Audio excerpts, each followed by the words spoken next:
వెంకన్న 2009లో కోమటిరెడ్డి వెంకటరెడ్డి అన్న ఆస్తులు ఎంత 8 కోట్లు. అన్న మీద ఉన్న కేసులు ఎంత 0. 2019కి వచ్చేసరికి 2019లో ఈ లోక్సభ వరకు ఉన్నాయి. ఇక్కడ అన్న మీద ఎంత ఉన్నాయి? అప్పుడు ఎంపీగా పోటీ చేసినప్పుడు 16 కోట్లు ఉన్నాయి ఆస్తులు. 8 కోట్ల నుంచి అన్న 16 కోట్లు. అన్న కూడా మంచి బ్యాలెన్సింగ్ మెయింటైన్ చేస్తున్నాడు అనమాట. 8ని డబల్ చేసి 16 కోట్లకి ఎదిగాడు కోమటిరెడ్డి వెంకటరెడ్డి అన్న. కేసులు 0 నుంచి 14 క్రిమినల్ కేసులలో పడ్డాడు. 8 కోట్ల ఆస్తుల నుంచి 16 కోట్లకు కోమటిరెడ్డి వెంకటరెడ్డి అనేది. కానీ ఇందులో కామెడీ ఏంటంటే మరి అన్న ఆస్తులు పెరిగినాయి, 8 నుంచి 16 కోట్లకు పోయిండు, బానే ఉంది, ఇదంతా ఈ లెక్క బానే ఉంది. కానీ మీకు ఇప్పుడే ముచ్చట వినిపిస్తా. ఇక్కడ హోటలే భోజనమే, నల్గొండలో కిరాయి ఇల్లే, అక్కడ హోటల్ భోజనమే 35 ఏళ్ళకి వెళ్ళి కిరాయి ఇల్లే, ఇప్పటికి కిరాయి ఇల్లే. ఎన్ఎస్వై యూత్ కాంగ్రెస్ ఉన్న కిరాయి ఇల్లు 35 ఏళ్ళ కింద తీసుకున్నా.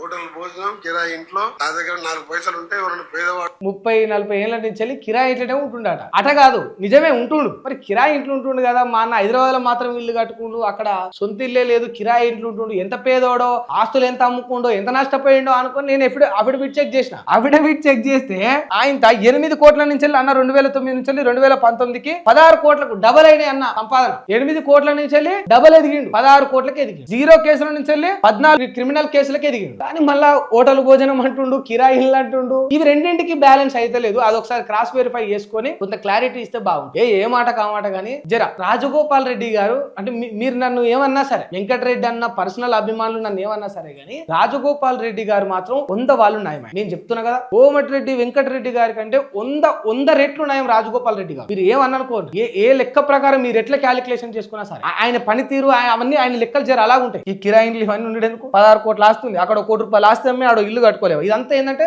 ఒక పొలిటికల్ డ్రామా. ఇక నేను కిరాయి ఇంట్లోనే ఉంటున్నా, హోటల్ భోజనమే తింటున్నా, వంట ఉండడానికి ఒక వంట మనిషి లేదు, ఇంట్లో బుక్కటి బియ్యం లేవు అని చెప్పుకునేది అంతా కూడా ఏంటంటే ఇక ఇట్స్ ఆల్ పొలిటికల్ డ్రామా.